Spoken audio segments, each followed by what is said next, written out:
Alors, bonjour à tous. Aujourd'hui, je voulais vous parler d'outils de productivité. En fait, c'est assez marrant. C'est sur un groupe en fait qui est à Romain Collignon, et qui s'appelle en fait Tunnel de vente par Romain Collignon. C'est un groupe privé. Et c'est vrai qu'il a posé une question intéressante qui a dit quel serait l'outil qui vous a permis d'améliorer le plus votre productivité. Et c'est vrai que en lisant ça, j'ai partagé, j'ai dit voilà l'outil qui m'a fait gagner plus de temps, c'est ça, ça, ça. Et j'ai lu aussi quelques autres outils qui étaient listés. Et c'est vrai que ça m'a fait penser en me disant, mais quels sont vraiment, pour moi, les outils qui m'ont vraiment fait gagner en productivité. Et j'ai listé pour vous comme ça une dizaine d'outils. Alors pourquoi en fait, je trouvais que c'est une question importante. Tout simplement, lorsqu'on est entrepreneur, ou même qu'on est salarié, mais c'est quand même moins important quand on est salarié, quand on est entrepreneur, en fait, le temps c'est de l'argent. C'est-à-dire que si vous travaillez plus efficacement pendant 1 heure, 2 heures, 3 heures que vos concurrents, vous allez faire la différence. En tant que salarié, c'est vrai que c'est super important d'avoir de la productivité, mais quelque part, vous êtes payé entre guillemets à faire des heures. Et donc, parfois, vous pouvez repousser des projets ou des choses comme ça. Tandis que si on est entrepreneur, si on ne délivre pas les choses, il n'y a pas une structure, il n'y a pas des gens derrière, il n'y a pas de backup. Et donc, si c'est pas vous qui le faites, personne d'autre va le faire. Donc, c'est pour ça que la productivité est pour moi quelque chose qui est importante. Alors, dans le groupe de Romain Collignon, c'est vrai qu'il y avait certaines choses que moi j'ai pas pratiquées et que j'aimerais bien tester un jour, comme par exemple la méditation. Ça, c'est des choses qui m'intéressent et par exemple, j'ai Raphaël Ducotet aussi qui est un gros fan de la méditation. À chaque fois, il me répète qu'avec des méditations, tu peux gagner des années de vie et je suis persuadé que ça doit être le cas parce que ça permet de reposer son cerveau. Mais là, en fait, je vous ai pas mis ça comme outil, je vous ai mis plutôt des outils pour améliorer la productivité et doper en fait votre organisation. Alors, le premier, tout simplement, ce sont des outils de gestion de projet. Alors, les outils de gestion de projet, je trouve que c'est assez facile à utiliser dès qu'on a une équipe en fait. Par exemple, là, je travaille avec Winbound. Je vais participer au comité là pour choisir des sujets pour l'Inbound Marketing Day là, qui aura lieu l'année prochaine. Et c'est vrai que Michel a mis en place un Asana. Donc Asana, c'est un outil de gestion de projet. Et c'est vrai que c'est vraiment super pratique pour échanger et travailler ensemble. Lorsque je travaille sur des projets informatiques, je préfère plutôt utiliser Trello, qui est un outil vraiment simple pour travailler sur des sprints et dire voilà, on va mettre ça dans tel sprint, on peut détailler telle chose, etc. etc. C'est assez sympa.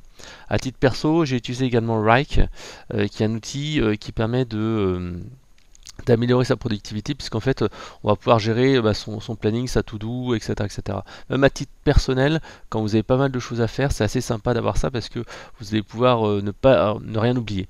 Alors c'est un peu plus contraignant, Trello est quand même plus simple, mais Trello c'est quand même vraiment un tableau. En fait, vous mettez c'est comme si vous avez des post-it, un peu comme une méthode Kanban en format informatique, c'est-à-dire que vous mettez en fait vos cartes dans des colonnes et vous les faites avancer, genre fait, pas fait, etc., etc. Donc voilà, Trello, c'est un outil que j'ai beaucoup utilisé quand j'ai développé une app mobile il y a un an. Voilà. Autrement, un autre outil que moi j'utilise beaucoup, c'est Audible. Alors Audible, en fait, c'est l'outil d'Amazon pour écouter des livres audio. Alors c'est vraiment un outil que j'aime beaucoup parce qu'en fait, ça m'a permis de reprendre la lecture. Parce qu'en fait, tout simplement, j'ai pas forcément beaucoup de temps pour lire et sur mon smartphone, j'étais souvent à dire voilà, je vais avancer sur des choses sur les médias sociaux, je vais répondre à des emails, des choses comme ça. Et au lieu de sortir mon bouquin, je travaillais sur les réseaux sociaux où je me distrayais avec un petit jeu de temps en temps. Et c'est vrai que maintenant j'arrive à mettre Audible en lecture 1 x 2 à peu près généralement pour avoir une lecture plus rapide.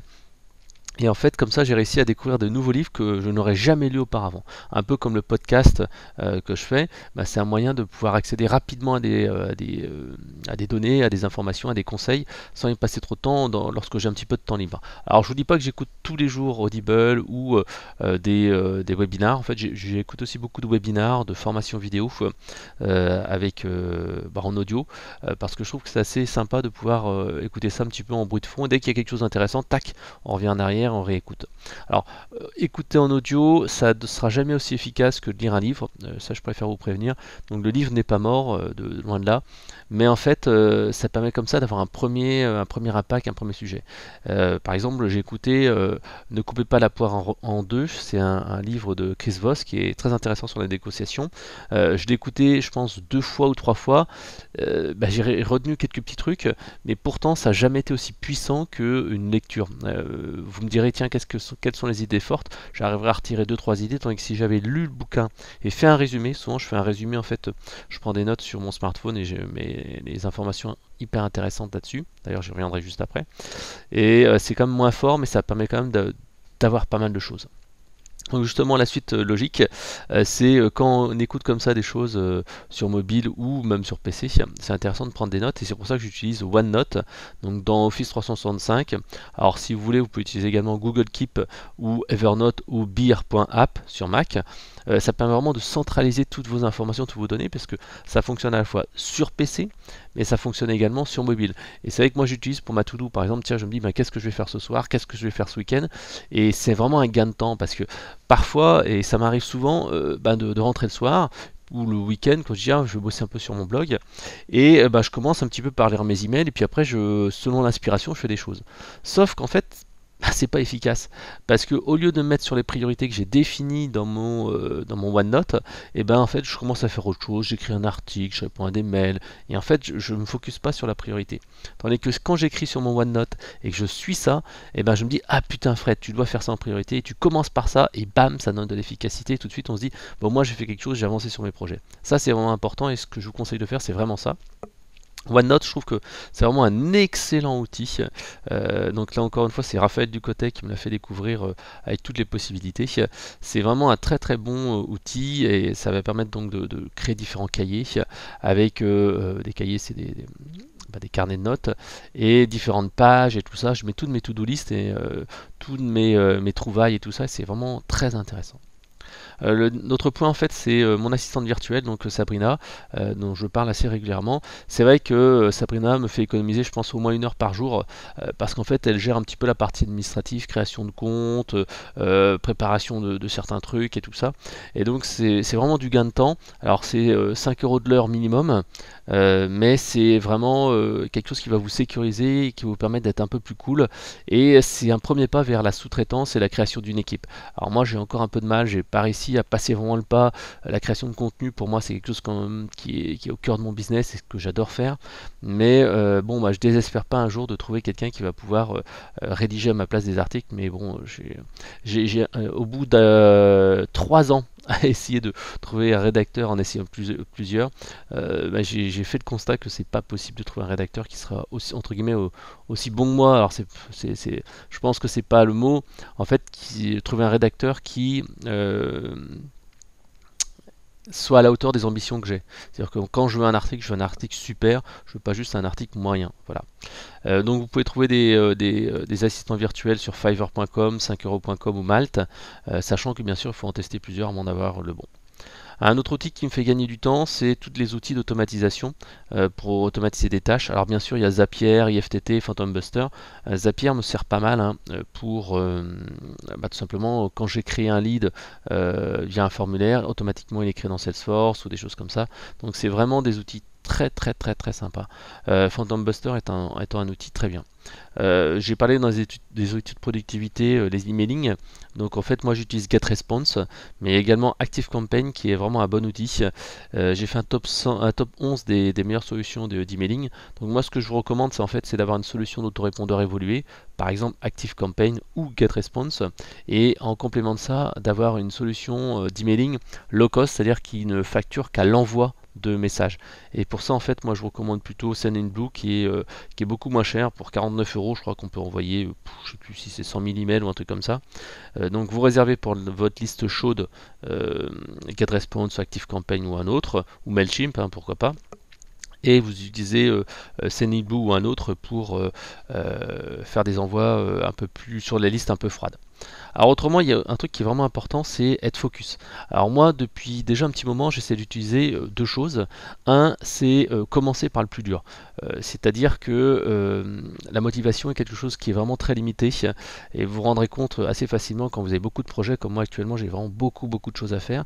Si vous êtes fatigué, si vous avez vraiment une masse de travail importante, c'est pas facile de se motiver à bosser sur des projets. Parfois, on préfère la facilité en disant tiens, bon, je vais faire ça, je vais lire une newsletter ou je vais faire ceci, cela, et on n'avance pas sur ces projets prioritaires et à la fin de la journée on dit putain merde j'ai rien foutu aujourd'hui, puis on repart démoralisé. Donc c'est pour ça en fait qu'il vaut mieux commencer par la tâche la plus dure le matin, ou en arrivant au boulot, ou en commençant un truc, et être focus. Donc pour cela en fait la meilleure méthode, enfin pas la meilleure méthode, une des meilleures méthodes c'est Pomodoro. Pomodoro en fait c'est une méthode où on fait des sprints, je crois que c'est de 20 minutes ou un truc comme ça, et ensuite on fait une pause, et ensuite on travaille. Alors moi j'ai essayé pendant quelques temps la méthode Pomodoro, avec justement ce petit minuteur où on doit travailler pendant un certain temps, etc. etc. Je la trouve un petit peu difficile, parce qu'en fait ça me fait penser beaucoup à une robotisation de l'humain, et donc moi je l'ai appliqué mais en étant modifié. C'est-à-dire que ben, justement je vais travailler, je vais me dire allez il faut que j'y aille tout de suite, je fais un focus là-dessus et je bosse un maximum en évitant les distractions, en évitant d'aller prendre un café, en évitant d'aller pisser et tout ça. En fait, je dis toujours que la baisse de la motivation, c'est comme une envie de pisser. Des fois, vous dites, oh non, mais j'en peux plus, et vous résistez un peu et vous verrez que votre volonté va tenir. Donc, vous êtes en train de bosser, vous êtes sur un sujet, c'est compliqué.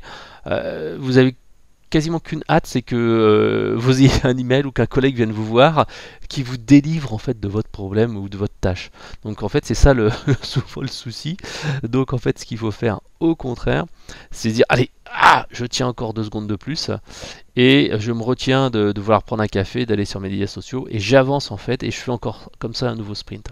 Suite à ça en fait, ben, forcément vous avez épuisé pas mal d'énergie, hein, vraiment c'est comme dans les jeux si vous vous souvenez Street Fighter et compagnie, on a une stamina, donc on a vraiment une énergie et cette stamina diminue au fur et à mesure, et pour la réactiver, moi en fait ce que je fais c'est que généralement je regarde une petite vidéo humoristique ou je vais sur les médias sociaux pendant un certain temps et après, tac, je reviens dessus. Alors je sais qu'il y a certaines personnes qui utilisent des applications qui permettent en fait tout simplement de se dire bah, je vais m'accorder par exemple tant de minutes de pause et tout ça. Parce qu'en fait, mine de rien, sur les médias sociaux, très facilement, vous pouvez en fait perdre du temps. YouTube, vraiment, c'est c'est une tuerie parce qu'en fait, une tuerie de productivité, hein, parce que vous pouvez regarder une vidéo, 2 vidéos, et clac, vous avez bouffé toute votre productivité en regardant un truc, en vous disant ah non mais je voulais juste regarder ça, puis il y a une autre vidéo qui est proposée qui est similaire, etc. etc. Donc ce qui est important de faire, c'est avancez un petit peu comme ça sur vos tâches, faites une petite pause, remontez un petit peu votre énergie, après, tac, vous faites quelque chose. Si vous avez vraiment du mal avec ça, une solution que moi j'utilise beaucoup au bureau, c'est tout simplement d'aller me lever, d'aller me prendre un thé, prendre comme ça un petit thé, faire un petit tour aux toilettes si nécessaire, et ensuite revenir bosser et refaire un focus. L'autre point également, moi en fait j'ai acheté il y a quelques temps des écouteurs avec réduction de bruit. Alors j'ai acheté des Bose, je sais plus comment ça s'appelle, c'est des réducteurs de bruit. C'est un casque en fait qui se met ça. Alors par contre j'ai été super déçu, hein, la qualité est vraiment pas bonne, donc je vous recommande pas ce casque là. Mais en fait avec un casque à réduction de bruit, c'est quand même assez sympa parce que vous allez enlever tout le bruit ambiant. Les gens vont pas venir vous emmerder parce qu'ils pensent que vous êtes au téléphone ou quelque chose comme ça. Et donc vous allez pouvoir vraiment avancer sur votre productivité et en même temps vous pouvez mettre un peu de musique. Moi j'essaye de mettre des musiques vraiment entraînantes. Alors un petit peu, ça peut être un peu tout ce que vous voulez, hein. Évitez par contre les musiques où il y a un peu trop de paroles ou les trucs que vous aimez trop parce que vous allez être vraiment concentré là-dessus. Mettez plutôt un truc avec un tempo important qui va en fait rythmer. Parce que plus vous aurez un tempo important, plus votre cœur aussi va aller vite, etc. etc. Et c'est pour ça qu'il faut quand même avoir des musiques assez rapides. Donc il y a des applications qui existent, il y a par exemple BeFocused ou Focus Keeper, des apps mobiles qui vous aident comme ça à être plus focus sur vos tâches. Alors moi comme je disais, j'ai trouvé une autre méthode, mais si vous voulez vous initier à ces méthodes de travail en sprint, vous pouvez utiliser ce genre d'application. Alors autrement, bon, un classique, hein, je vous dirais Office 365 ou la suite Google en ligne, gratuite, hein, ça vous permet de gagner vraiment en productivité, pour du travail collaboratif, pour du partage, etc. etc. Et moi par exemple, j'utilise aussi Calendly, qui est vraiment intéressant pour trouver des dates de disponibilité dans vos agendas. Donc Calendly est vraiment intéressant pour vérifier les dispos et mettre en ligne votre agenda. Comme ça, vous envoyez un petit lien à un prospect, un client, un partenaire. Vous dites voilà, mon agenda, il est là, choisis un créneau dedans. Voilà, donc ça c'est vraiment intéressant parce que vous ne passez pas des jours et des heures à dire mais quels sont tes dispos. En plus, dans une entreprise, ce qui est intéressant de faire ça, c'est que vous allez forcer vos collaborateurs à comment dire, améliorer leur productivité. Parce que moi je l'ai vu, hein, quand on essaie de caler des démos avec les gens, ils vous disent non mais je suis pris là, puis il y a ci, il y a ça.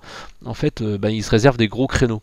Tandis que s'ils ont leur agenda qui est disponible avec des créneaux d'une demi-heure, souvent en fait les clients ils bloquent en fait des créneaux dans l'agenda, et ça oblige en fait à aller plus vite, ça oblige en fait comme on a moins de temps pour préparer ses démos, ses présentations, ça oblige en fait tout simplement à être beaucoup plus concis. Et ça c'est aussi un gain de temps. Alors après, je vous en ai déjà parlé plusieurs fois, les outils de growth hacking. Là, ça m'a fait gagner un temps fou, hein, que ce soit Jarvis, LinkedIn Helper, etc., etc. C'est vraiment des outils qui font gagner du temps. Alors attention, ça ne veut pas dire non plus qu'il faut tout automatiser, parce que les médias sociaux, si on automatise trop, ça devient inhumain et c'est contre-productif. Il faut automatiser un peu, pas trop, et juste ce qu'il faut. Alors c'est pas facile à faire parce que si vous faites pas assez, ben, vous n'aurez pas assez de productivité. Si vous faites trop, ben, vous allez avoir des messages qui vont vraiment être pas beaux, ça va faire vraiment un robot.